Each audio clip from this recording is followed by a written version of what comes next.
Hello and welcome to another episode of Sensational She-Geek live from Yancey Street. Today is Monday, March 1st. I can't believe it's already March. And today is episode 7A. Today, since it is a Monday episode, I will be primarily talking about episode 8 of WandaVision, which premiered this past Friday the 26th. And I'll be talking also about how Wanda's powers are developed in the series, so it seems, and how that might relate to her powers in the comics, and what that might mean for the end of the series this Friday, and possibly Doctor Strange Multiverse of Madness, and also Wanda's future in the MCU beyond either of those points. Once I get all that out, I will have my weekly spotlights on representation and other comic book polls to discuss, and then some more general comics in the movies news, rumors, and other kinds of updates and whatnot. As usual, thank you very much for listening and tuning in for however long you do so. Go ahead and hit me up on all of my social medias if you have anything you would like to add or comment on or suggest or anything like that for the podcast. But otherwise, I'm going to go ahead and jump right in because I feel like I'm going to be talking about WandaVision for a little bit here. So let's go ahead and jump right in with that. To give good context on where we start this week's episode, you have to go back to where we ended last week's episode, which was with the big reveal that the neighbor Agnes, who's been kind of hanging around being Wanda's friend, is actually the witch Agatha Harkness. In the comics, there you have a kind of mostly friend, but also sometimes kind of enemy relationship, where Agatha teaches Wanda magic actually at one of several points. But it seems here that Agatha Harkness is the one who is kind of poking all of Wanda's buttons, trying to make trouble here in Westview. So with that, this episode starts with a flashback to Salem. The year is 1693, and we see a somewhat younger Agatha Harkness being brought forward by her coven of witches for the crime of betraying them by practicing dark magic, which is forbidden. She begs their forgiveness, but they continue to attack her at the stake by blasting her with their blue magic, which is obviously something that's meant to kill her, burn her from the inside out, maim her terribly, something like that. But instead, after a little bit of screaming, the blue magic starts to turn purple from the point that it reaches Agatha outward until it reaches the witches who are casting it and drains them painfully, slowly, gruesomely of their life in a very clear way. Their leader flies up and ends up attacking Agatha. We find out that Agatha is actually, unless I'm misinterpreting this, the daughter of the leader. She calls her mother several times in a way that does not seem like a general mother maiden crone kind of thing. It doesn't seem like a witchy way. It seems like she's literally her mother. So Agatha, it seems, was the daughter of this coven's leader. She was probably denied the answers to whatever questions she may have had, and then when she discovers chaos magic, she seems to have been denied assistance in controlling it. She does say at one point, I can't control it or something like that. So it consumes her, it becomes her, and she becomes Agatha Harkness the way that we know her, by kind of abusing this magic. So that's more or less Agatha's backstory. One interesting thing I noticed was her mother seemed to wear a bit of a crown. I think that was more or less just meant to show that she was the most powerful, mother around. But she was still pretty easily taken down by Agatha. So that was almost 400 years ago.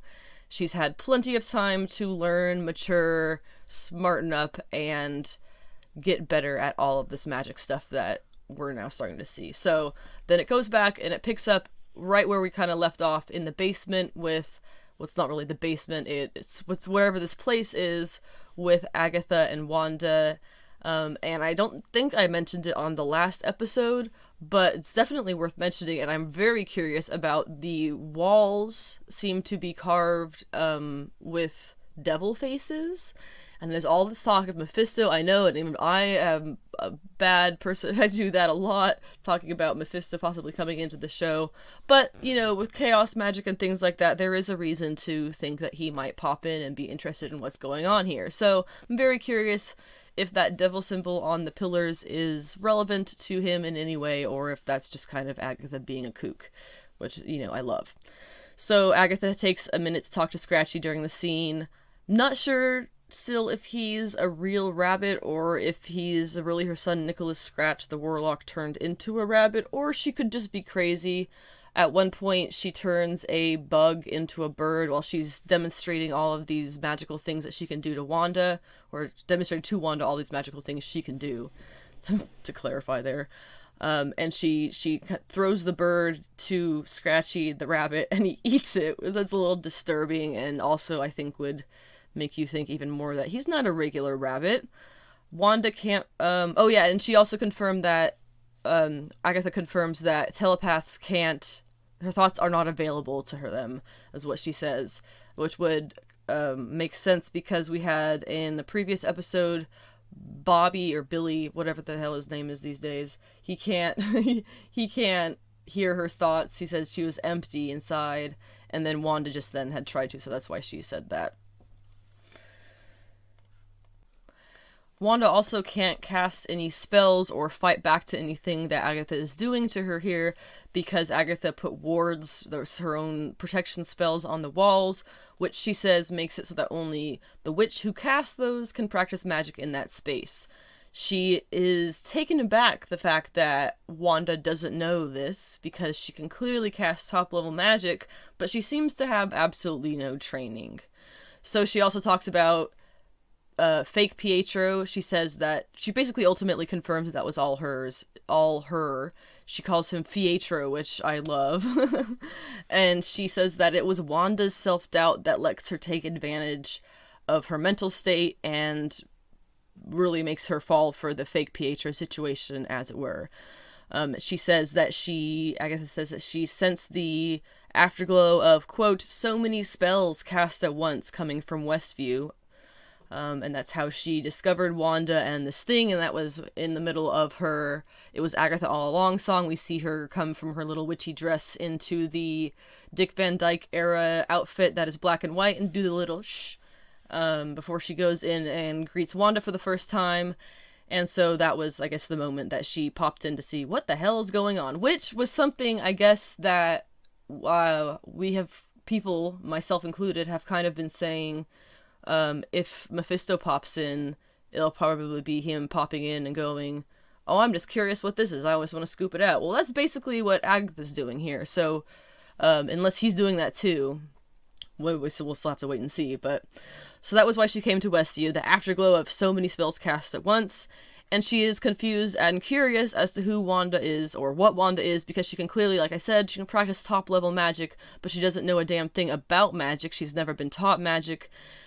And Wanda won't she, as the way she sees it, Wanda either doesn't know or won't say what she is or who she is, and we know Wanda she probably just more or less doesn't know. So she decides it's her goal to discover who or what Wanda is, and then Wanda can have her kids back, because remember, the boys are still missing, and that's something that she kind of threatens throughout the episode, because this is all just them, this episode. We don't see Darcy, we don't see Vision, whatever he's up to, and we don't see, we see Hayward for just a second, but that's in the flashback, so that doesn't count. So this is all Agatha and Wanda in this episode. So since there was a few lines that Wanda said to Pietro, as it was, about how she started this. Now that was, Agatha basically said that was her, controlling him, basically looking through his eyes, speaking the words that he speaks. So that was why they never really interacted, I think, in a scene, because she was too busy, keeping up with the spell of making him say what she wants him to say in response to what she's learning about Wanda. So there was something that Wanda had said to Pietro about how she just felt such darkness or tragedy or something like that. So what Agatha figures is that this whole hex thing Wanda has popped up with is tied to trauma, so she starts at the beginning, and that is, of course, Sokovia. So we see a flashback. Agatha seems to have the ability to pull up doorways wherever she wants to, and that actually, kind of sticking to that for a second, the room there in the basement, I don't think anymore that's the Nexus, the Nexus itself. I think that it's just kind of Agatha's base of worship. No, her her home, I guess, would be the closest thing, her place that she is. She possibly can put it anywhere and create. She can definitely create doors from there to anywhere, and she can go to it through any door she creates. So it's always accessible. She seems to have left the doorway open beneath her quote house in Westview, sorry, for Wanda to find when she wanders down there in the last episode before the big reveal. And so that's now how she gets them to this flashback in Sokovia. Is she opens this doorway from her little hovel underground thing there to this memory that Wanda has of being a child in Sokovia. And Wanda actually steps into the memory and acts in it herself, which is really cool. But the memory itself is that young Wanda and her brother and her parents, they're all settling down for the movie night. And the goal of the movie night is to practice their English, which is also, of course, the side goal is to make sure the kids have a fun time in a war zone. So Wanda chooses her favorite, the Dick Van Dyke Show. Her father seems to pawn off the other shows that he possibly steals. He sells them or something like that, pawns them off. I'm not really sure, but that seems to be how they make a living. But they don't sell the Dick Van Dyke Show because that's her favorite. So the family sits up and watches around the table, or around the TV together, when all of a sudden the explosion that we know about from Age of Ultron goes off and it destroys their house. It ends up with Wanda and Pietro together under the mostly crushed table. Their parents are just gone. They don't even see their bodies. We see the TV is still playing the Dick Van Dyke Show as the Stark bombshell lands that we know will not go off. But the kids are sitting here thinking that it will go off, and back to her current body and her regular self, Wanda tells Agatha that they stayed there for 2 days.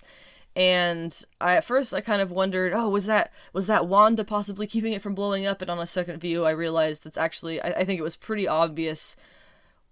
They wanted us to see that Agatha was pointing out to Wanda that while Wanda her whole life assumed that it was a dud that just never went off, it was her using her probability powers to keep it from going off, which I'll explain probability powers later on when I get to Wanda's comic book powers.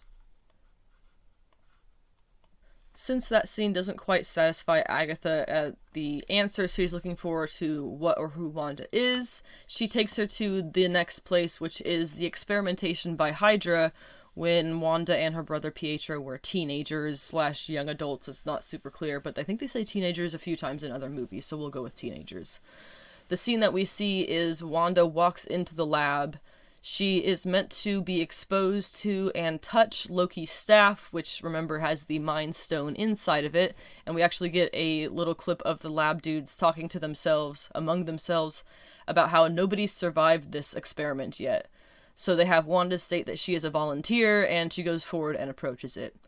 But, to everybody's surprise, when she gets close, she's not even close, she's basically just a few steps into the room, the staff reacts. The whole thing, the blue, whatever it is, encasing the Mind Stone inside, the whole contraption pops out of the staff and floats up directly to Wanda, where it's pretty much within her reach. It comes to her, and then the blue stuff, it all breaks apart when she touches it, and you see the Mind Stone there, and it looks like you get all the they have the magical effects that they put on things when Wanda does magic and now Agatha does magic.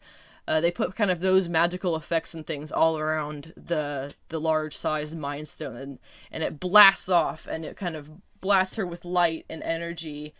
And as she's kind of blasted with this air, she looks up and sees, in awe, she sees herself dressed as the traditional Scarlet Witch outfit, as we have been hoping this whole time to see it in the MCU. Jesus Christ pose with her arms out. Thank you, Zack Snyder. Looking down at her. In edited images, you can clearly see the pattern of the, I guess you would say, top, chest, and torso portion of her outfit down to her belt, which we saw more clearly in promo images that came out before the show, where various characters stood behind TVs. And I know one of them was Darcy, and she had one of the sections of the TVs was like a weird little embroidered top, and we actually saw what that was in the last episode when she is at the carnival fair thing, and she is the escape artist, and that's her outfit for that. So that's, that explanation, and now we get this explanation for what the pieces that we saw of Wanda. That is her official Scarlet Witch outfit. And I would say it looks a little bit like, I would say, the pattern of Vision's Avengers outfit. So that's really interesting. She's also wearing the more ornate headpiece crown thing that she wears from the comics. And her outfit is kind of with pants. It seems to be pants with an open-fronted skirt, like the Marguerite Sauvage Kara Zor-El Superwoman, which I know I went on and on about how great a design that is, and it looks like they're doing something similar for this. Best of both worlds. You get the skirt and the pants. I love it, honestly. I'm not being sarcastic. I genuinely do love it. So the theory is that, I had two theories here, is that either the stone opened that part of her and showed her her true self, or did it show her the fully formed / fully realized Nexus being Scarlet Witch of another reality connected in that moment through the Mind Stone? That probably sounds like garbage, just words jumbled up, but I'll explain that when I get once again into the Scarlet Witch comic bit, and then I'll come back here. Hopefully I'll be able to figure out where that was. I'll remember. And then, of course, further on in this flashback, we see that she continues to watch the Brady Bunch in her cell with Hydra watching over her.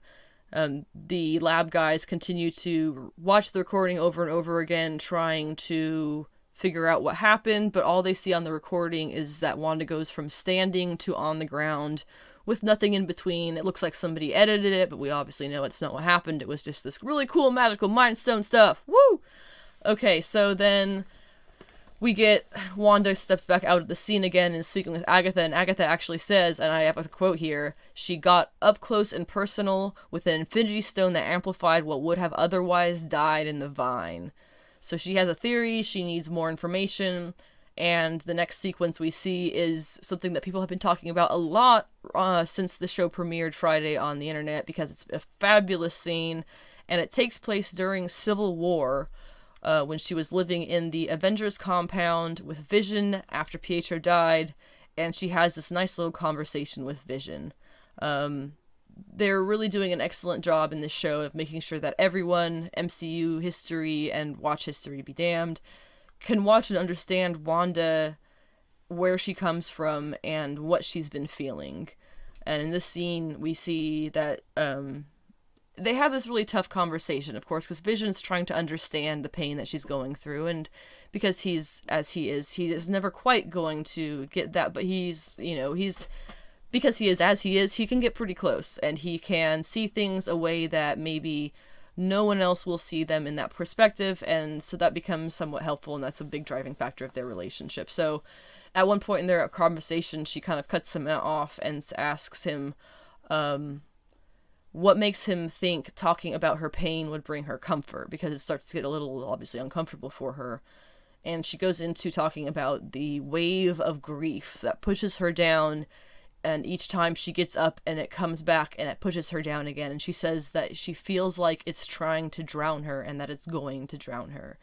And then, of course, we get the amazing, beautiful, poignant line, and perfect for a character like Vision, who is always learning and striving to understand. And he says, "What is grief, if not love persevering?" Shit, man.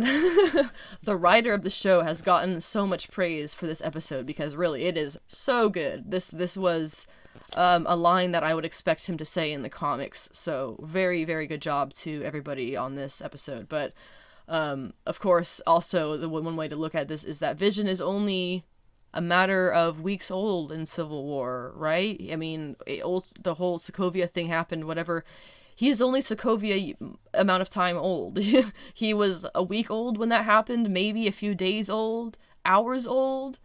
And so he's still ultimately a child. And so you have here the youngest, most naive, technically, of us turns out to be the wisest. And that goes back to, of course, out of the mouths of babes. Stepping out of that memory, after it kind of wraps up with they share a little laugh and move on, Agatha now recaps. Parents dead, brother dead, Vision dead. That's pretty brutal, Agatha, but alright, it is true. She wants to see what happens when no one is there to pull Wanda back from her inner darkness. So we knew this was coming. It's the scene of Wanda going for Vision's body at Sword HQ after Endgame. It was right after Endgame. She goes in and talks to the guy at the front desk, saying that when she came back, he was gone. Because remember, Wanda was snapped when Thanos did his whole thing he snapped her with everybody else. So she came back the way everybody else did, but his body was not there. She was there in Wakanda, where she got snapped the way everybody else was, wherever they were when they got snapped. But he was gone. She was there with his, twice dead body grieving when she was snapped, and she comes back and he's just gone. So that's another trauma on top of the multiple traumas she just had surrounding Vision and his death. But she obviously knows that he's there because Sword is the new S.H.I.E.L.D. and she wants to give him a proper funeral. Director Hayward actually calls the guy at the front desk and asks her to go up and speak with him, which from the start I kind of thought, oh my gosh, this guy is an idiot. And he shows her his body, which this scene was rough. This is basically like throwing a grieving widow torture porn of her husband. He's obviously a Skrull, guys. Like, there's no way this man is not a Skrull. No human being would be this, oh god, I'm sure there's somebody out there who's that messed up. But this is, they have Vision being dismantled. He's got his arms and his legs sectioned off, his head is off, his chest is in parts, and he's showing this to the grieving widow. Absolutely unfeeling, uncaring. He's basically, his goal, he says, is that he's trying to get her to see that, he's not a person or whatever, and oh my god, it is just awful. And he refers to Vision as a sentient weapon, of course, and says that he's worth $3 billion of vibranium, and he won't let her put it in the ground. Of course he won't. Of course he won't. Of course he won't. He's a Skrull. So he says that he thought that maybe she would see this as a good way to say goodbye instead. Sure, Hayward, yeah. Show her dismantled husband. That's a good way to say goodbye. And actually, it was Hayward, possibly, who put the idea in her head of, quote, bringing him back, because he was the one who, he kind of accuses her of, that's why she wants the body, so that she can bring him back. And he says that he isn't hers to have, and at that point, she kind of breaks through the glass and goes down to see the body as it is. And if you remember the scene from Infinity War, where they have the whole moment where, I only feel you, when she has to go to destroy the stone, which now we kind of know that was because he is the stone, but yeah. And now she goes up and she feels the head where the stone had been, where Thanos ripped it out, and she says she can't feel him, and she leaves. Which also still means that Hayward edited the footage when he showed Monica the footage to make it look like she broke in and stole the body and is therefore more of a threat. So also, if Hayward knows that... I'm getting a little ahead of myself here. Let's go back to the memory as we're still seeing it play out. So Wanda, as she leaves the Sword headquarters, and she gets back in her car, where we see she looks at this little note that's sitting next to her, but we don't see what it is, and she drives off. And she drives actually to Westview, which looks to be a very broken down, small town that is seeing its best days, and they have long gone. So she drives through an older neighborhood, lots of broken down houses and such things, and she finds a lot that actually has no house on it, and she stands in the lot, and she looks at a note in her hand, which turns out to be the note from the car. It is plans for a house to fill the spot, and it's a handwritten note from Vision with a heart in the center that says something about, for the future, V. A very, very sweet thing. Absolutely gut-wrenching reveal at the moment. You see it, but it just further drives home the point of how much loss Wanda is feeling here. And so when this happens, it makes sense. The pain overwhelms her, of course, as we've all been, kind of seeing it slowly boil over. The life they wanted, her and Vision is just so close that she can touch it, she can practically feel it. So finally she breaks down, letting it all out in streams of glaring red magic pouring from her body. And the world that we see as Westview in the beginning of the season, it starts developing around her, piecing itself together, coming from inside of her. And it kind of blasts out across the rest of Westview, turning it all the same way. And when it's done, Vision actually starts to come from within her too. His yellow soul light pours from her like liquid, building his body with golden, stringy lights and power and energy until he's there. And once his body is formed, the gold fades to visually the Vision that we saw at the beginning of the series in black and white, standing across from her. And Wanda steps into the scene from the modern, traumatic Wanda. She steps into the scene, into her Dick Van Dyke era persona, and together they sit on the couch, just like her parents did, just like Dick Van Dyke and his wife did on the show that she watched, and other parents on the shows subsequently. And that is the memory that she remembers. And watching it all again, Wanda can actually see, looking behind all of this, she can actually, or in front of, I guess, she can actually see the lights and the stage cameras and things that are there, because that's as far as she went. That's as far as her new reality here went, was as far as to make it that seriously of a TV show environment. And back in the stage audience, you see Agatha starts clapping. We zoom in on her, and she disappears in a puff of purple magical stuff. And finally, Wanda hears the kids screaming, and she runs outside, and she suddenly, she's back in her house, and now she's running outside her house, and out in the front, in the street out front, it is, out normal Westview stuff, and out in the yard, Agatha has the kids on some kind of magical purple leash around their neck, and she's flying up in the street. She's fully witchified. She's got her whole, it's basically like drag makeup. It's pretty incredible what they did for her makeup to make her look like that. It's absolutely phenomenal. I love it. I want to be here for Halloween every year till I die. And she is, Catherine Hahn, really, you just, oh my gosh, she looks so phenomenal here with her witchy robes and everything, and she's got her, her hands holding the two boys and everything, and she's still being super witchy flying up in the air. Anyway, I just love the visual design of Catherine Hahn's Agatha Harkness as full-on witch. They don't really age her up, but they definitely make her look wild, and dangerous. I would definitely say dangerous. So it's actually Agatha tells Wanda that Wanda's the one who's dangerous, and this is where it starts to get really, really interesting with stuff that's in the comics. She looks at her and she says, "You're supposed to be a myth, a being capable of spontaneous creation, using it to create breakfast for dinner. Your children, Vision, this whole life you've made. This is chaos magic, Wanda. That makes you the Scarlet Witch."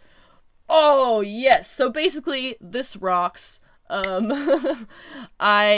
have been waiting for the word chaos magics to be used, and I'm gonna go into explaining what that is later in this, once I get through the show, which we still have a bit of the show to go over here, so strap yourself in or whatever. But, this was super satisfying as a comics fan who has read a fair amount of Wanda stuff. This was really, really satisfying to see. I'm excited to just have all of this opened up finally. Needless to say, I am officially on board with there not really being anybody else involved in this whole scenario of what's been going on in Westview besides these two characters of Wanda and Agatha Harkness. And can I also just shout out to Marvel for giving us a really killer female villain? This Agatha Harkness as a villain, oh, spot on. This is perfect. I didn't know I wanted it so much until I got it. If Mephisto is related, it'll probably be some kind of end credit scene, where he just, wanders back into hell, transforms back into himself, and then, mutters about how that was very interesting, and that'll be it. So just some little tease about how he noticed it was happening, and checked it out, or just noticed it was happening, period. And then we do have an end credit scene, this is the Haywards thing that we do get. It wasn't just the flashback. The end credits scene is another big reveal of comics things that we've been waiting for, God, since Infinity War, was White Vision.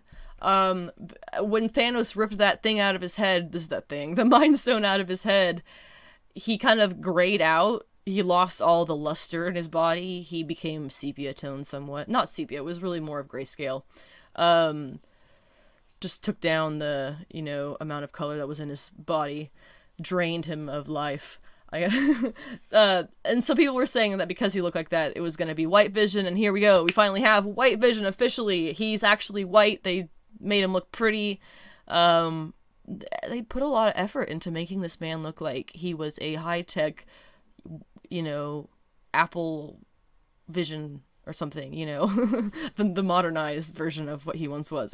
They put a lot of effort into the visual design on this guy. So they weren't able to power him until they touched him with the drone. If you remember several episodes, they threw that drone at Wanda. It was going to shoot her, and she stopped it and magicked it out at them, and it was still imbued, kind of, I would guess, with her energy. It still had her red chaos magic energy all over it in a very visually obvious way. So I guess using that, they were able to wake him, and you see his eyes open, and they're the icy blue. I think of them as the Von Fries Schwarzenegger eyes. That is really, really cool. And so, also makes me think the drone turning on White Vision, makes me think that Wanda and Vision were definitely connected well before they met in Age of Ultron. I think even Hayward says it something about how he just needed a blast from his creator or something like that. And that's probably not quite what it is, but I think it's pretty close to what this is going to end up being. Which, by the way, I know that there are some people who are kind of just now realizing that Wanda and Vision have been growing this relationship in the MCU since literally day one, when Vision leaps out of his birth coffin that he's been made in and looks directly at Wanda. The first person he sees, they lock eyes. First thing that happens. And then when he goes and they have the whole thing in Age of Ultron of Sokovia and it's falling, they gotta save her. He is the one to save her in Sokovia. He flies off with her bridal style. And then they live together in Civil War. They have several scenes in that together. Basically, welcome to the club. If you're just not realizing it, it's been a long ride. Welcome. and we also know that this is taking, of course, massive inspiration from the comics where they were actually married. And, chaos happens, chaos ensues. So welcome to the club of, the WandaVision wishing that they could be together. So I really think that Vision, now that we've gone through all of this, Vision is a being of the Mind Stone somehow, which was combined with Stark Tech to make his physical form that we met as Vision, I guess, in Age of Ultron. And that's why Wanda was able to completely recreate his personality, him including his personality, from within herself, literally. Because she connected to him in the Mind Stone, or she is connected to him in the Mind Stone, I suppose, by what she is, or what she will be, potentially. And that she connected with it intimately, I think you could say, as a young adult. So there's a lot of the two of them kind of being intertwined for a very long time. And not just the two of them, Wanda and Vision, but Wanda and the Mind Stone. They have been intertwined for some time. So that's a long road coming, and I'm really, really interested to see how this kind of plays out with White Vision and other Vision, of course. But I do think that while Vision that she created from herself, it has his personality, but he doesn't have the processing power or anything like that. That was the Stark Tech. So this White Vision, he's probably going to be, he'll have the memories and the knowledge and the processing power, but he's going to have nothing of what made Vision, nothing of that personality. And you could say some of that personality was for Jarvis. Yeah, sure, Jarvis was still the Stark Tech. Jarvis was the processing power and all of that, but the Vision that came from Wanda, that was the vision, I think that was kind of stored in the Soul Stone. So that was his personality, which kind of is what makes me think that he's a being of the mind. Or sorry, I keep saying Soul Stone. Mind Stone. Mind Stone. Now, with one episode left in WandaVision coming up this Friday, we still have a lot of loose ends. These are things that are going to be somehow addressed. They have to be somehow addressed in the final episode if we are going to feel at all satisfied with the ending here. And I think it's probably going to have to be at least an hour-long episode. I was trying to do the math in my head based on how long each episode was, but I was just doing it based on memory, so it didn't work out. I would guess it's going to be an hour. This last episode was, I think, 46 minutes. We needed more time than that, I think. Unless they have something really, really shockingly fast planned. I don't know. We'll see. So here are the loose ends as I see them. Pietro, fake Pietro. We know that he was more or less the creation of Agatha, but we still know that he did something with Monica at the end of the last episode. Question mark. We just don't really know what happened there. Darcy. While she's not necessarily someone who we have to hear from by the end of the series, she was just kind of left there driving the funnel cake truck in the middle of outer Westview, I guess. So it'd be nice to see what happens with her. Wanda's vision. He left Darcy with the funnel cake truck to go back and, I guess, fight Wanda or help Wanda, whatever he was planning on doing. He has yet to arrive. White Vision. Obviously, he's going to pop up and be a problem. And another thing I was going to mention earlier, and I had to cut myself off, was if Hayward knows that Wanda's vision isn't truly vision, what is he really after in Westview? Because remember, he had a whole big shindig that he was talking about, everybody found out that he was tracking vision, and that was how he was tracking other people in the neighborhood. So why the hell was he tracking vision if this vision he knows is not actually vision? Is he trying to figure out what he is, possibly? Maybe? Is he trying to use the Mind Stone for himself? I'm telling you, this man is a Skrull. Hayward is a Skrull. Moving on. Other loose ends. The boys, the twins, they aren't real, so Tommy and Billy will have to do something about that, potentially. Maybe we'll send them to another universe. I'm saying we, like I'm gonna do it. Mephisto, if he's going to be involved or not, we'll find out by the end of next episode. I doubt they're going to pull him in Multiverse of Madness and say retroactively that he was involved in this. So if he's involved in this, we'll find out. If the mailman is anything but a mailman, we will also be finding out in this episode. Monica! What is up with Monica? We obviously know that she's fabulous, and I adore her, but aside from that, what's gonna happen with Monica? Is she gonna take the title of Captain Marvel? Is she gonna... I don't know. I'm excited about it, though. And finally, Hayward and Fury. I've been wondering, Fury is kind of the director of Sword in Space, and Hayward is on Earth.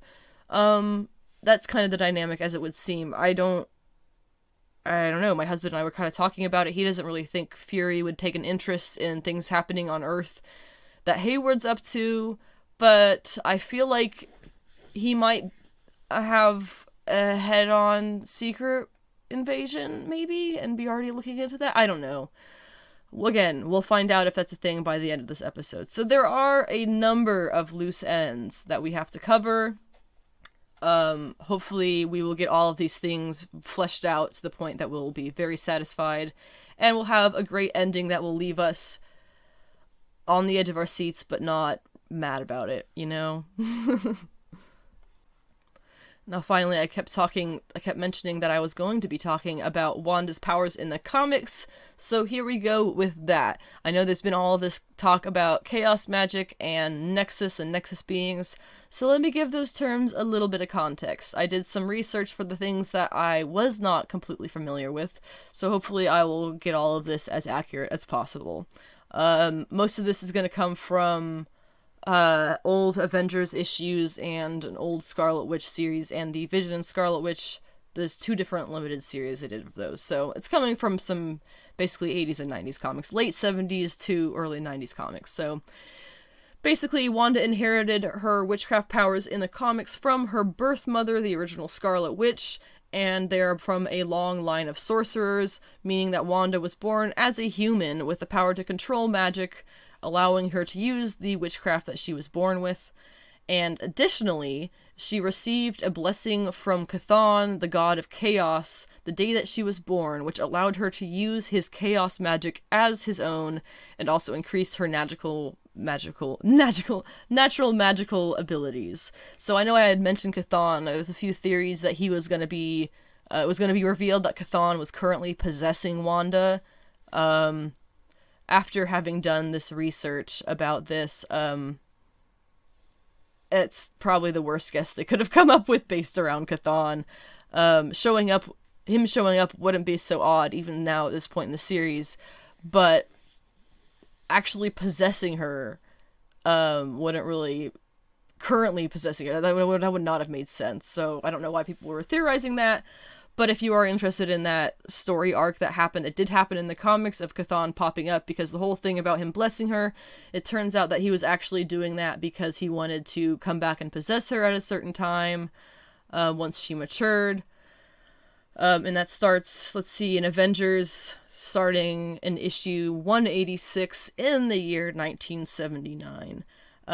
Now, the chaos magic that she, based through Chthon, is able to use allows her to alter reality and manipulate probability, as well as control various forms of mystical energy. Now, the best explanation for probability manipulation powers that I have found, in the first Scarlet Witch 4-issue series, there is a line that perfectly summed it up. It is, Wanda lifted her hand, and the impossibility of the air in her hand igniting became a possibility. That's all it is. Really funky to think about. It kind of twists your brain all around if you get too deep into it, but it's a really cool thing.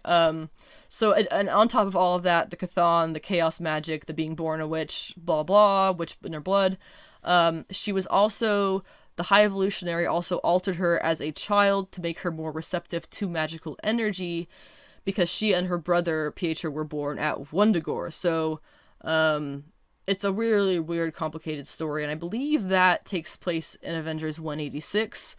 But basically, her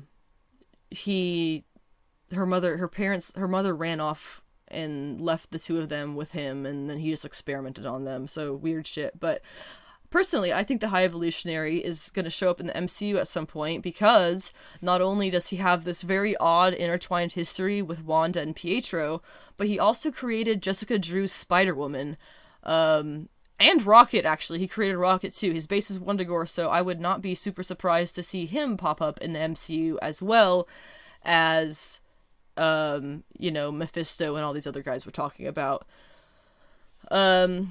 Additionally, in the comics, as I mentioned earlier, Wanda was trained in part by Agatha Harkness. And finally, the complicated thing that people kind of get caught up on the most is the Nexus stuff.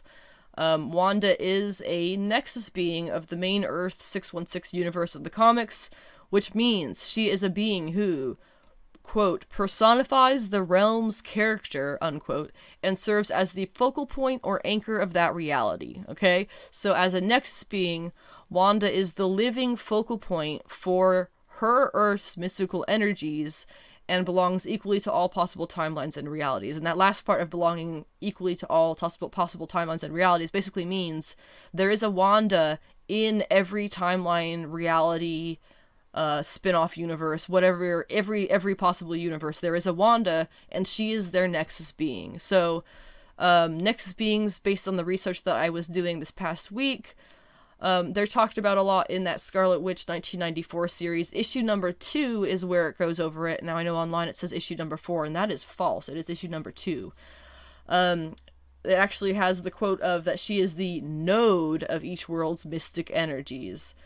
They are as close as sisters, but no two are the same, and they can't exist in the same reality at the same time. The name Lore is the name that is given to Wanda's extreme evil Nexus persona of another realm, who she fights in that miniseries, and it's kind of funny because Lore is also the name of the evil brother of Data in Star Trek: The Next Generation, and I forgot to look up which came first, because that would be very interesting. Which evil sibling type came first? Also, Uatu the Watcher described a Nexus being as a, quote, rare individual entities with the power to affect probabilities and thus the future. So all of this chaos magic and high evolutionary and witch blood and nexus stuff, it really all ties together to make Wanda ultimately one of the most powerful people in the Marvel Universe. That wraps up my, I think it was another 40-ish minute talk on WandaVision episode this week, but if you watched it or if you listened to the whole 40 minutes, you understand there was a lot to talk about. And now I'd like to go into actual comics that are coming out this coming week. This is going to be talking about comics coming out Tuesday the 2nd and Wednesday the 3rd. Not a lot of DC comics that I will be picking up, but a fair amount of other things that are very, very good and I'm very excited to talk about. So my spotlights on representation are going to cover the Black, Indigenous, and peoples of color represented in comics between creators and characters, and then LGBTQ plus topics and people in comics and whatnot, and as well as women in comics. So starting at the top there, we have for the people of color, Black and Indigenous, etc., we have really excited for this one. It's been coming for, I think it's been over a year now, is America Chavez, Made in the USA. We finally get the first issue this week. This is kind of going to be like a cool origin series. I have the solicitation here, and it basically is saying, who is America Chavez? Her origins, her strength, her dimension-shattering star portals. When the foundation of everything she believes is shaken, America will stand up and face parts of herself she's been running from. Okay, cool. So, it says it's a brand new story all about what made America Chavez who she is and what she'll do to protect the ones she loves. So that's very exciting. And of course, the creators that we have on this are Kalinda Vasquez and Carlos Gomez. Carlos Gomez, I love as a comic book artist. He is phenomenal. He did a great job on The Amazing Mary Jane, and we are patrons of him because he posts a lot of extra stuff on his Patreon, and I recommend it. He draws America fantastically, and I absolutely cannot stress enough how much I'm looking forward to this series finally starting. Vasquez, the writer, has actually written a lot of TV things. She has been a writer on Nikita, Prison Break, as well as Once Upon a Time, among other TV shows, and she has written Marvel's Runaways and a few other things for Marvel Comics. So that's a really, really fun series that is no doubt going to be just an incredible one to read starting this week. I also wanted to talk about Demon Days X-Men #1. It is a series about Peach Momoko, who is of course a Japanese artist. She is going to be writing and drawing this series entirely herself. It's her creation, and it's going to be a Japanese take on the Marvel Universe's X-Men and other characters. There is book 1 of 5 quarterly issues that is going to be coming out every 3 months.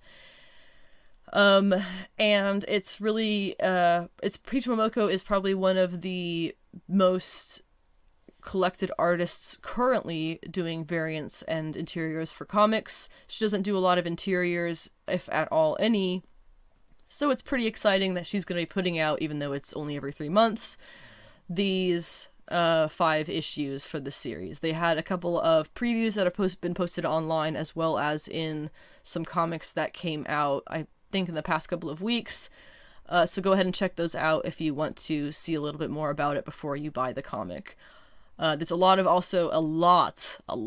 variant covers for the series. Again, most of these star-studded series do have a lot of variant covers. And I actually found out this morning, some dude bros online are apparently really mad because I have to give you some context. This is like the Murphyverse. It's Momoko taking characters from the Marvel Universe and changing them to fit another genre or world that she has set up and created. And obviously, since this is a Japanese take on all of this, they're going to be pretty different, and it's going to have a lot of creative, licenses that are taken, because it is a very different, as much as we like to say that manga and comics are similar, there's a lot of differences. And just reading the previews, you can see how Momoko probably has a history of being trained to do manga style art. So anyway, these dude bows are apparently mad that Logan is portrayed as a dog. Instead of being a character, he's a dog called Logan. And I guess they think that Juggernaut being dressed in a somewhat samurai, Japanese, whatever you may call that, outfit, and also going by a different name, as everybody in this series is, they think that that's cultural appropriation, which doesn't check out because this is a Japanese woman putting an American character in a Japanese outfit. I'm sorry, where is the cultural appropriation? I don't think you can appropriate your own culture. Whatever. But again, this is like the Murphyverse. This is just her own kind of world that she's created, and once the Demon Days series is over, I would love to see, it hasn't even started yet, but I can already guarantee I would love to see more about this. But anyway, you can also see Peach Momoko variants this week on Wiccan and Hulkling #1 and Gwenom vs. Carnage #3. I don't think a single week goes by that I don't see Momoko's art on at least 1 or 2 variant covers for between Marvel, DC, and indie stuff. Something coming out in comics every week. It's something. She has got to be one of the most easy to find creators right now in comics. So really, really excited for that, and congratulations to her as well as Gomez and Vasquez on their America series finally making it to users' hands. I mean, it's not here yet, but we're assuming it's actually going to make it. Moving on to queer topics in comics this week, the only thing that I really had planned on talking about here is King in Black, Wiccan and Hulkling #1. Obviously, Emperor Hulkling and his longtime boyfriend Wiccan got married in Empire, and they have been trying to get off on this honeymoon for a long time, but of course Al Ewing keeps throwing shit at them and won't let them just be happy. And so they have, I guess this is going to take place in their honeymoon that is being interrupted by King in Black now. But also cool is that it's being written by Teenie Howard and drawn by Luciano Vecchio, top tier queers in the industry, if you don't mind me saying. Teenie Howard is bisexual and Luciano Vecchio is gay, I believe. And they are really excellent creators. Vecchio was one of my, breakout artists, I believe is what I had him listed as in my top 2020 comics lists. He is somebody who, through the past year of 2020, I saw more and more, and now with 2021, I'm happy to see him on a big project like this, which will no doubt be very popular. Teenie Howard, I cannot praise enough as a writer. She is phenomenal. A story I have to always tell when I bring her up is apparently she got her job as an ex-writer. She's currently doing Excalibur and then the odd, X job, like how this is kind of X-Men related because Wiccan's here, whatever, you get it. She got the job doing these X-Men books by marching up to head of X Jonathan Hickman, who, by the way, has a history of, I guess, doing TED Talk type things about confidence and whatnot. So she marches straight up to him, looks him in the eye, lays out the entire plan of what she has planned for this comic series that she is currently applying for, and stands there looking him in the eye until he says, "Okay, we'll see you on Monday," or something like that. Whatever it is, he agrees to it immediately. Very cool, calm, and collected, and apparently every time she tells a story, she is laughing, and she was terrified, and all that stuff, but what an excellent story to tell, how you got this job by leveling up with somebody who you did the research on and just meeting them entirely at their level to the point where he couldn't say no. So, love that. She's also done some Death's Head, I believe, for Marvel. Gosh, I know there's a good amount of other things that she's done, and I'm just blanking on them now. But Teenie Howard and Luciano Vecchio are both top-tier creators at Marvel, and they do some DC stuff as well. At least I know Vecchio does as well. So for women in comics, I have 3 different comics to talk about. First is Sensational Wonder Woman #1. Now, this is a series that has been, it's been going digitally for the past couple of months. So each published paper issue will be 2 to 3 of the digital chapters, if that makes sense. This first issue, while the digital chapters are 2 to 3 chapters by those creators, each issue is going to be a rotating roster of artists and writers mostly female. It seems every writer is female, and most of the artists are also female. So that's really cool and exciting that they're actually putting in that tiny bit of effort to pay attention to who they're putting on this book. This first issue that is coming out tomorrow, the 2nd, is by Stephanie Phillips and Megan Hetrick, which is a really exciting team for me. Stephanie Phillips is doing the upcoming Harley Quinn ongoing series after having done the Future State Harley Quinn 2 issues that have come out. I think they were really good. They captured the character really well, and they showed her as both smart and funny and clever and all of that. So it was very round Harley Quinn that she writes, captures the character in a very, very accurate sense. And she's also working on Nuclear Family, which is I believe it's an Aftershock series. I'm probably wrong about that. It's going to be a limited series based on Philip K. Dick's Breakfast at Twilight short story, and based on the first issue. It's going to be a very fun series, and so I'm excited to see her writing this first issue.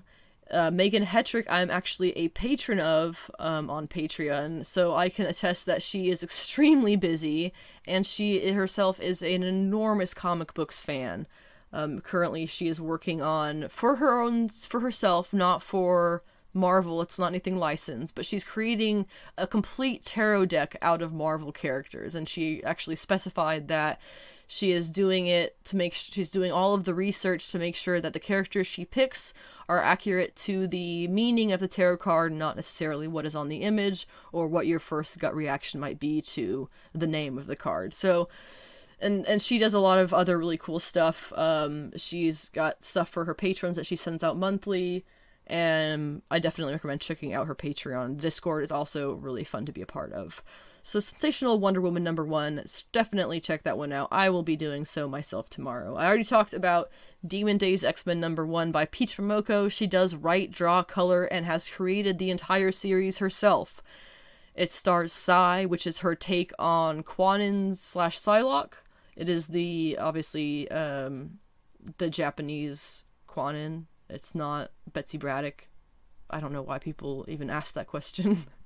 The villain, at least one of the villains that we're going to see is the Snow Witch, which is her take on Emma Frost's White Queen, which we see in the previews that were published both online and the back of a few comics over the past couple of weeks. So definitely check that one out as well. And finally, Avengers #43 has the Women's History Month variant by Jen Bartel featuring She-Hulk, who first premiered in 1979. So that has the Jennifer Walters She-Hulk, or excuse me, just Jennifer Walters on the cover as the lawyer She-Hulk in a very smart suit. And then the corner box you have She-Hulk in her modern era costume. Other comics that are coming out this week that are worth mentioning and that I am reading include Infinite Frontier #0. This is a comic that includes 12 stories in total, so we'll kind of briefly cover that here. First, there is a Justice League story by Brian Michael Bendis and artist David Marquez. We have a Superman story, which I am personally quite excited for because of his excellent work on House of L and Future State Worlds of War. Is by the Superman story is by Philip Kennedy Johnson with artist Jamal Igle. The Green Arrow and Black Canary story, now remember they are joining up in the Justice League in this new era of DC Comics. That is going to be written by Joshua Williamson with Alex Maleev on art. I love Maleev's art. Williamson I'm on the fence about, but I did enjoy his Future State Justice League, so we'll see how this goes. The Wonder Woman story is going to be by Future State Immortal Wonder Woman creators Becky Cloonan and Michael Conrad, joined with artist Aletha Martinez and Mark Morales. It's going to be seeing Wonder Woman's new godly, whatever it is that she's up to. We'll find out. We have the Stargirl story by Jeff Johns and Todd Knock. Stargirl is a character who was taken out of DC canon some time ago, and with the events of DC Death Metal, or I guess Dark Knight's Death Metal, she has been brought back into canon, as has Alan Scott, who also has a story. The Wonder Girl story I am most excited for, easily because it is written and drawn by Joelle Jones, of course with colors by Jordi Belair. They seem to be an excellent team. This is going to be the Yara Flor Wonder Girl. We saw her as Wonder Woman by Jones and Belair during Future State Wonder Woman. I don't think I've seen a character pop up this quickly that I've loved so much so fast in a while. At least a hero. Villains are different. But this is a complete win for me. And remember, there is also this CW Wonder Girl series that will be starring a Yara Flor as a character that will be coming up at some point in history. I'm not sure when. But Yara Flor, immediate hit for good reason. Wonder Girl story by Joelle Jones. Also a Green Lantern story by Jeffrey Thorne and Dexter Soy. The other stories that I'm not probably going to be very interested in reading, I already mentioned the Alan Scott story. There's also a Flash story, a Teen Titans, Titans Academy story, a Batman story, and an epilogue. So that counts 12 stories in total. Most of them I'm interested in reading, but several I'm definitely not. So take that as you will. Let me know what you think of it if you read it. Hellions number 10, it's been a very fun series here. Not a whole lot of serious stuff going on, but this is where we have Kwannon doing the main, bulk of where we see her in Reign of X and from Dawn of X 2, so keep up with that if you are a fan of that character or any of the misfits that she has been bopping around with. King in Black, Gwenom vs. Carnage number 3. It's been a very fun series. I love the design that we get on all of this Gwen Stacy Earth 65 stuff. This series also has the most terrifying iteration of Null across all of the King in Black tie-ins, so definitely check that out. I don't know how they got away with making it different than the rest of them. Well, the rest of them are all different from each other, honestly, but it goes back into comics not having continuity. But anyway, this is the most terrifying Null in all of comics, confirmed. And finally, to wrap up my whole poll list for this week, it's a short week, but it's a great week. Sonja Versal number 2. The first issue of this was ridiculous, but ended in a way that makes me real excited. So I'm gonna keep reading that until we see kind of what's up with that. I think at this point in the series, there were 2 Sonjas that have now teamed up. Possibly they're going to be teaming up, but the main Sonja is being sent Sonjas to kill her, so that is the plot.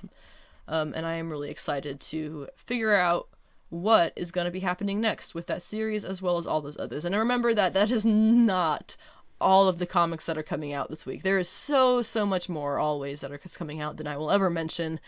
So make sure you go to your local comic book shop. There is undoubtedly one within an hour of where you live, and they will be more than happy to find you something that you enjoy based on your other interests and things that you can talk about with them. So be sure to do that, support your local comic shops, and fuck Amazon. The rest of this episode is going to be primarily MCU, DCU, comic book, media, TV, and movie news, announcements, and rumors. So first off, I would like to start by saying that on the last episode, I announced the Ta-Nehisi Coates Superman project. I did not do a good job of scanning that article that announced it just as I was recording this podcast, but I mentioned a lot in my podcast how it'd be nice to see Henry Cavill's Clark Kent in that, and now I'm realizing that the rumor is, which rightly so should be, that this is going to star a black Superman. So while it still might feature Henry Cavill's Clark Kent in some aspect, I would actually definitely be on board the give me a black Superman train. I think that would be really, really interesting. Look at the ways that Philip Kennedy Johnson, as I said in the last episode, has written Superman so well in such different ways through House of L, as well as his Worlds of War 2 issues. I can't even imagine what a unique point of view and different type of Superman we're going to get written by somebody like Ta-Nehisi Coates.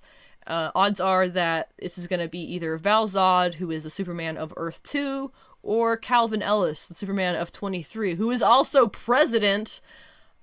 As much as I want to see Val Zod, and I feel like that would make more sense, I kind of want a fucking black president Superman. Sorry, but that shit is cool. It would piss off so many people too, and I would just get a kick out of that as well. But anyway, clarification on that project. I was wrong last week. I'm more accurate this week. Also, in the news this week, Red Sonja, which has been a movie they've been trying to get put together on Netflix for like 3 years now, they have secured a writer officially. Millennium Media has called upon Tasha Huo, who is the current showrunner for the animated Tomb Raider Netflix series that has yet to premiere. She is going to be writing this Red Sonja screenplay for director Joey Soloway, who was also the award-winning director of the series Transparent that was on, I think, HBO or something like that a few years ago. Casting is reportedly set to begin right away, and I have a quote here from Soloway about the project. He says, "I have loved Red Sonja forever, and I feel so honored to help shepherd her story with this and start this cinematic journey. There could not be a greater moment in our world for Red Sonja's ways of wielding power and her connection with nature and our planet. She is an ancient heroine with an epic calling, and translating that to the screen is a dream come true for me as a filmmaker. I can't wait to collaborate with Tasha on this vision." All really good things to hear there. I think seeing them go definitely in the direction of the more mythological Red Sonja is going to be something really cool to see, since they're talking about her epic calling, ancient heroine, and connection to nature and our planet. That's not something that's really been touched on in the Red Sonja comics in a good bit. It's been very much more just Sonja, the she-devil with the sword, kind of being a solo journey or just kind of going about trying to survive. So be good to see this different take. Also, I discovered in doing my research on this that apparently former X-Men Helmer Bryan Singer was previously attached to the project at one point, but he was dropped after the sexual abuse allegations that were finally came to light after many, many years. So rightly dropped from that project. Apparently the last Red Sonja movie I personally have not seen. I feel like that's me outing myself as a fake nerd by saying that.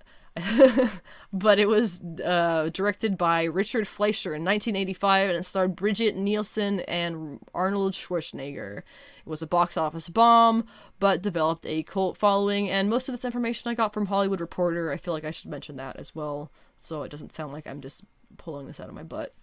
There was also some rumors this week that Amber Heard, or I guess last week, that Amber Heard had been fired from Aquaman 2.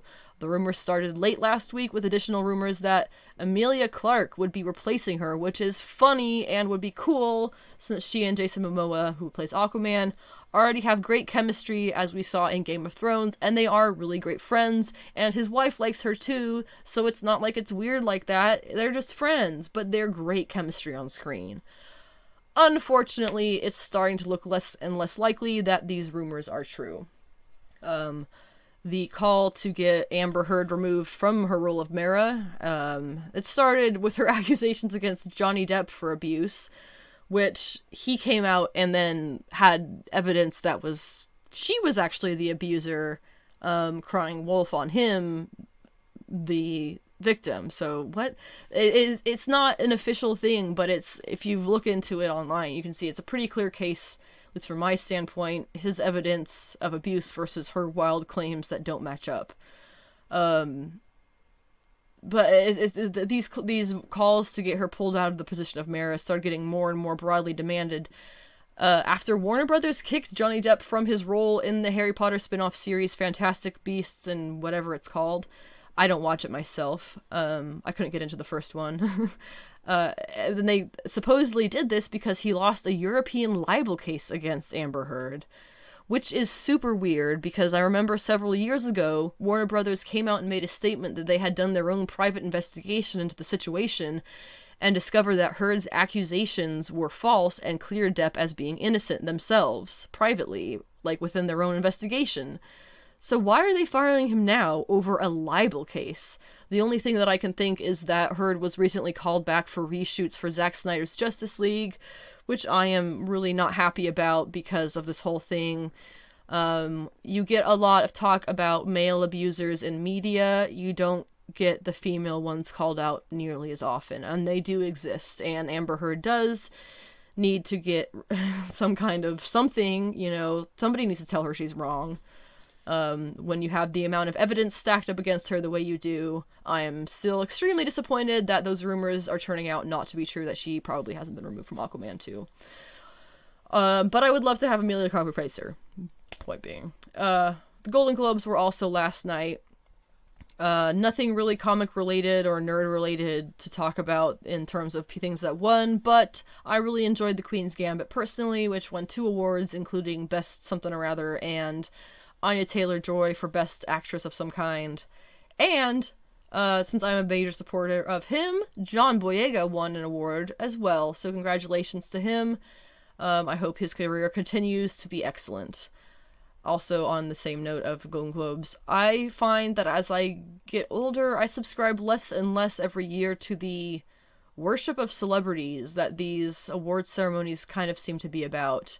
I only follow a handful of celebrities on social media anymore, and I feel like I'm seeing through the veneer of, having to follow them and be obsessed with them. Why? There's no reason. I'm just not as interested. I like the dresses. I love seeing the outfits, fashion, blah, blah. It's great. They're pretty. Lots of money, yada, yada, yada. But I find myself less and less attracted to wanting to celebrate celebrities themselves and these corporations themselves the way that these award ceremonies kind of do, which may sound hypocritical based on what I talk about comics so much, but you gotta have a line somewhere, right? To kind of wrap up the last couple of things, we'll have some MCU stuff here. It is March, so it is officially the month that Falcon and Winter Soldier comes out. So that is exciting. That's something that has been, I think it was shuffled originally. WandaVision was going to come out mid or spring this year, and Falcon and Winter Soldier was going to come out either in December or January this year. December last year, January this year. And they got flipped, and we're finally getting it, and I'm kind of wondering why that flipping was. I don't know if there's a reason. But we have some statements that were made by stars Anthony Mackie and Bucky Barnes about their characters. Mackie said that he promises that the MCU will show a more detailed look at the Falcon's, quote, entire backstory, his life, who he is, and how he became Sam Wilson. The quote from Sebastian Stan. Did I say Anthony Mackie and Bucky Barnes? I think I did, didn't I? Whatever. Sebastian Stan's quote on Bucky Barnes is that he is kind of a mess and a bit of a lone wolf, so not quite as much of a thing, and we definitely don't know that, but I am super excited to see both of those characters get more talked about in this show, and I'm excited to see what kind of guest stars might pop up too, because remember, we are getting back into the game of things here, MCU stuff being normal and regular and constant. There was also a MCU upcoming project schedule with the status and release of things, so it's kind of long, but we obviously know that Falcon and Winter Soldier is in post-production. It's about to premiere on March 19th. WandaVision is streaming. Black Widow is in post-production, premiering May 7th. Loki is going to premiere June 11th. Shang-Chi will premiere July 8th. What If premieres sometime briefly after the Loki series, based on what Kevin Feige said last week. Eternals comes out November 5th. Ms. Marvel is filming and will come out in late 2021. Same as Hawkeye. Spider-Man No Way Home is currently filming and will come out December 17th, 2021. Multiverse of Madness is filming as well, but will not come out till March 25th, 2022. Same with Love and Thunder filming, but that is May 6th, 2022. It's the day before my husband's birthday, actually. Pre-production, Black Panther is in pre-production, will come out July 8th, 2022. Captain Marvel 2 is also in pre-production, but that is November 11th, 2022. We have other films that have been announced are Quantumania, that is TBA across the board. She-Hulk is in pre-production, as well as Moon Knight. Those are coming out in 2022. The Guardians of the Galaxy Holiday Special is in development. Will be coming out in late 2022. And then The Guardians Volume 3 is also in development, but will come out in 2023. Other projects that are in development but have a TBA release date include Secret Invasion, Ironheart, which is going to be, I think, a series, Armor Wars, which will be a series, Fantastic Four, which is more than likely going to be movies, Blade, the movie, I Am Groot, the short, I don't honestly remember, and Deadpool 3, which we just know is going to be rated R and is actually happening. So, good stuff all on that front. And there's always going to be more MCU stuff, so come back next week and there's probably going to be more than just me mentioning that it exists. But I also just wanted to wrap up with the fact that March is Women's History Month, and so Jen Bartel did do those 8 phenomenal Women's History Month covers. And I just kind of wanted to reiterate what those are so you can write that down or pick those up when they come out, let your comic shop know, and they can hold it for you. The first one is coming out this week. It is just the solo issue so far, and that is the Jen Walters She-Hulk on Avengers number 43. And then we have for the March 17th week of releases, we have for the Patsy Walker Hellcat for Iron Man number 7, and Jessica Drew for Spider-Man number 10. Sorry, Spider-Woman number 10. And then March 24th, we just have Shuri for Black Panther number 24. And then March 31st, we have the remaining 4, which are Emma Frost's White Queen for X-Men number 19, Cindy Moon's Silk for Silk number 1, Felicia Hardy for Black Cat number 4, and Kushala the Demon Rider for King in Black Ghost Rider number 1.